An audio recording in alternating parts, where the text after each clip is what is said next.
আসসালামু আলাইকুম, মোহাম্মদ ফয়সাল অফিসিয়াল এই ইউটিউব চ্যানেলের আরও একটি ইম্পর্টেন্ট টিউটোরিয়ালে আপনার স্বাগতম। তো এর আগে আমি ইয়ারোলেগোভিচ স্লাইডিং রুট ন্যাপ নামে একটা ডিপেন্ডেন্সি ইউজ করে ডয়ার নেভিগেশন বা নেভিগেশন ডয়ার আমরা তৈরি করছিলাম।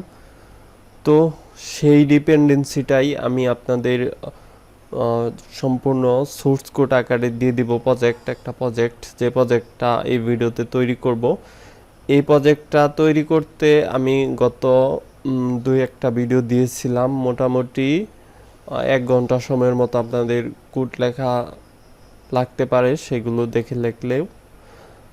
আর এটা অনেকে আবার তাদের ওয়েবসাইটে এটার সোর্স কোড $2 বিক্রি করে, মানে 150 টাকার মতো আর কি, 150-200। তো আমি সেইটা প্রজেক্টটা করব। প্রথমে আমি ইয়ারোলেগোভিচ স্লাইডিং রুট ন্যাপ ডিপেন্ডেন্সিটা আমি এখানে ইমপ্লিমেন্ট করে নিচ্ছি। তো কন্ট্রোল ডি দিয়ে ডুপ্লিকেট করে এটাতে আমি রিপ্লেস করে নিতে পারি, যেটা আমি কপি করলাম। তো তারপরে আমরা প্রজেক্টটা সিঙ্ক করে নিতে পারি। অবশ্যই ফার্স্ট টাইম নেট কানেক্ট লাগবে, তো আপনার নেট কানেক্ট দিয়ে এটা সিঙ্ক করে নেবেন। তো তারপরে এইখানে আমাদের যে সেন্টার দিয়ে দিতে হবে।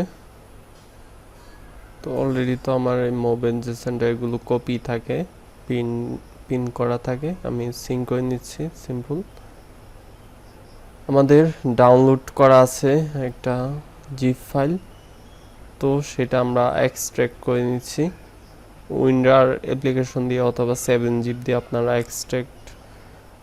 আচ্ছা, আমি এই গিটহাবে আপলোড করে দিব, সেখান থেকে আপনারা প্রজেক্টটা অ্যান্ড্রয়েড স্টুডিওতে ইম্পোর্ট করে নিতে পারবেন। লেটেস্ট অ্যান্ড্রয়েড স্টুডিওতেও সমস্যা নেই, কোনো কিছু পরিবর্তন করার দরকার পড়বে না। কীভাবে গিটহাবে প্রজেক্ট ইম্পোর্ট করতে হয় এই নিয়ে ভিডিও অলরেডি করা আছে, আপনারা চাইলে দেখে নিতে পারেন।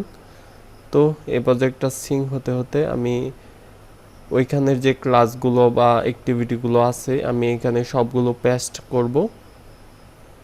সে এখানে প্যাকেজের ভিতরে আছে, মানে একটা ফোল্ডারের ভিতরে আছে। আমি কোনো প্যাকেজের ভিতর না দিয়ে সরাসরি পেস্ট করব, ওইখান থেকে কপি করে এখানে পেস্ট করতেছি। আপনাদের কোনো ঝামেলা করার প্রয়োজন পড়বে না, শুধু গিটহাব থেকে প্রজেক্টটা ইম্পোর্ট করে নেবেন। আমি সব ঠিকঠাক করে এটা প্রজেক্টটা একদমই আপডেট করে দিচ্ছি। এটা 2017 সালে তৈরি করা প্রজেক্ট, আজ থেকে 5 বছর আগে, কমপক্ষে মোটামুটি 4-5 বছর আগের প্রজেক্ট। সেটা আমি লেটেস্ট ভার্সন দিয়ে আপডেট করে দিচ্ছি প্রজেক্টটা।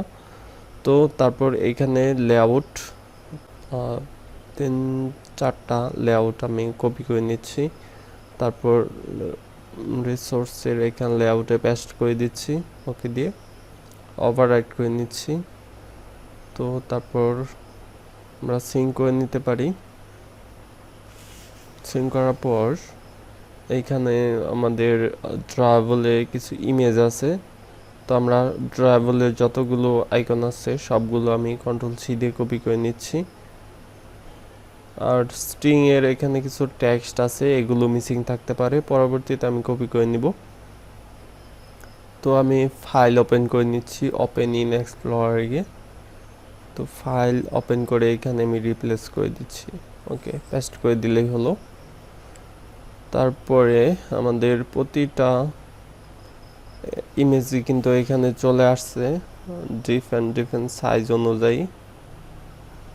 তো তারপর আমি কমেন্টগুলো রিমুভ করে দিচ্ছি, এখানে যা ইম্পোর্ট রং আছে রিমুভ করে দিচ্ছি। পরিষ্কার প্রজেক্টটা একদম ক্লিন করে অপ্রয়োজনীয় কোডগুলো রিমুভ করে আপনাদের দিব অবশ্যই। তো এইগুলো রিমুভ করে দিচ্ছি। তারপর এখানে আর তেমন কোনো অপ্রয়োজনীয় কোড আমি দেখতেছি না, এগুলো রিমুভ করে দিচ্ছি। তো অলরেডি কিন্তু এই কোডগুলো আমি লিখে ভিডিও দিয়েছিলাম আগে। এখানে মেইন অ্যাক্টিভিটি আছে, রিমুভ করে নিচ্ছি এগুলো।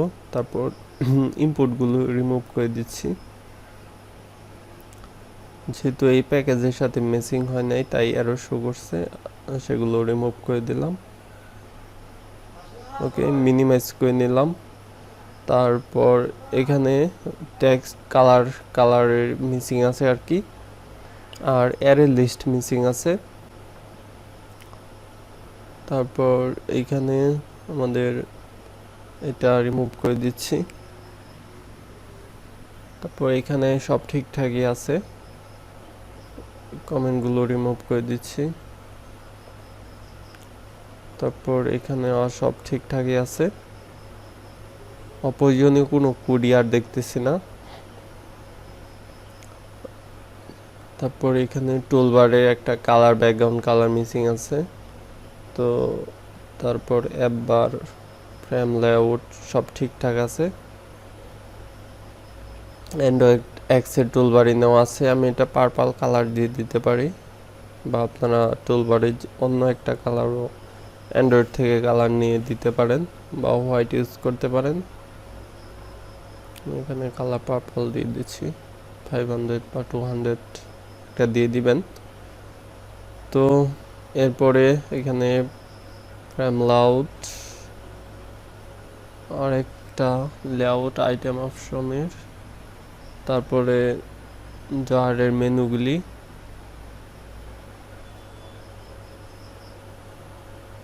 এখানে স্ট্রিং এ কিছু টেক্সট মিসিং আছে, আমরা স্ট্রিং এর টেক্সটগুলি দিয়ে দিতে পারি। তো আমি স্ট্রিংটা ওপেন করে নিচ্ছি। এর ভিতরে আমি অলরেডি কপি করি নাই, করে নিচ্ছি অল মার্ক করে, কন্ট্রোল সি দিয়ে কপি করে নিলাম। তারপর স্ট্রিংয়ে চলে যাচ্ছি, এর নিচে আমি পেস্ট করে দিচ্ছি। তো এখন কিন্তু স্ট্রিং এর টেক্সটগুলি এখন আর মিসিং নেই। আর এখানে রিসাইকেল ভিটা অ্যান্ড্রয়েড এক্সেরই নেওয়া আছে, সব ঠিকঠাকই আছে। আমরা এখানের যে কালারগুলি, টেক্সট কালার, তো আমরা এখন কালারগুলো আমরা কপি করে নিচ্ছি। এখানে যতগুলি কালার আছে সবগুলো কালার কপি করে কালারসের এখানে আমি পেস্ট করে দিচ্ছি, কন্ট্রোল ভি দিয়ে। ওকে, তো আমার এখন কালার মিসিংগুলো চলে গেল। এবার আমাদের অ্যারে তৈরি করতে হবে। এটা তো হলো কালার, তো এগুলো ক্লোজ করে নিচ্ছি। আমাদের এই অ্যারের ভিতর থেকে এই অ্যারেটা আর স্ট্রিং অ্যারে, এই দুইটা অ্যারে আমরা কপি করে নিলাম। তারপর আমরা স্ট্রিং এর ভিতরে পেস্ট করতে পারবো, আমাদের আলাদা অ্যারে ফাইল তৈরি করার দরকার নাই। অ্যারে ফোল্ডার, অ্যারে এক্সএমএল, তো আমরা অ্যারেগুলি দিয়ে দিলাম। এখানে আইকন নেওয়া আছে ড্রয়ারেবল থেকে, আর উপরে কিছু টাইটেল নেওয়া আছে। তো মোটামুটি সব এরর গন। এবার আমরা ম্যানিফেস্টের কাজ করতে পারি, সব কোড ঠিকঠাক আছে।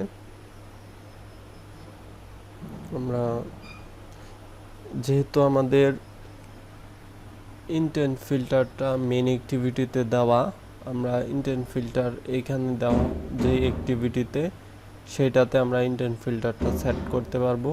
একটু কোড কপি করে নিচ্ছি, দেন ইন্টেন্ট ফিল্টার অ্যাক্টিভিটিটা আমি রিমুভ করে দিচ্ছি, ক্লোজ করে নিলাম। মেন অ্যাক্টিভিটিটা আমাদের লাগবে পরবর্তীতে। তারপর এখানে এক্সপোর্ট ট্রু বা ফলস, অবশ্যই যেটা লাঞ্চিং অ্যাক্টিভিটি হবে সেটা এক্সপোর্টেড ট্রু হতে হবে, আমি সেটা দিয়ে দিলাম। তো তারপর আমাদের ফিজিক্যাল ডিভাইসটা কানেক্ট করে নিয়েছি অলরেডি। এর আগে আমাদের থিমে গিয়ে একটু পরিবর্তন আনতে হবে, নয়তো দুইটা টুলবার শো করবে।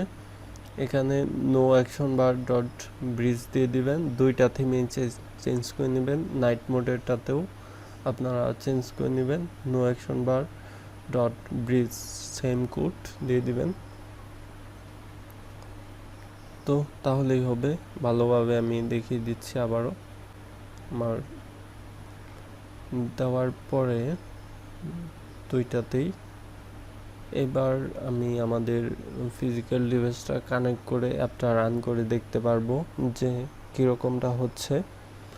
আমরা এখানে ইউজ করছি কিন্তু $2 কোড, সেটা হলো yarolegovich sliding-root-nav, তো সেটা আমাদের ফিজিক্যাল ডিভাইসে রান করলাম, সাকসেসফুলি লঞ্চ হইলো। যে টুলবারের কালারটা দিছি আপনারা চাইলে চেঞ্জ করে নিতে পারবেন। তারপর ড্রাওয়ারডাপ্টার মেসেজ সব ঠিকঠাক আছে। লগ আউটে ক্লিক করলে একদম ফুললি অ্যাপটা এক্সিস্ট হয়ে যাচ্ছে, দেখতে পাচ্ছেন সেই রকমটাই দেওয়া। ওইখানে মনে হয় ফিনিশ করে দিয়েছে শুধু লগ আউটের ওইখানে, যার ফলে অ্যাপটাই ক্লোজ হয়ে যাচ্ছে। তো আপনারা এইগুলো মডিফাই কাস্টমাইজ করে নিতে পারবেন, মেনুতে আরও আইটেম এড করতে পারবেন। তো এই ভিডিও লং করবো না, এই পর্যন্ত। আল্লাহ হাফেজ।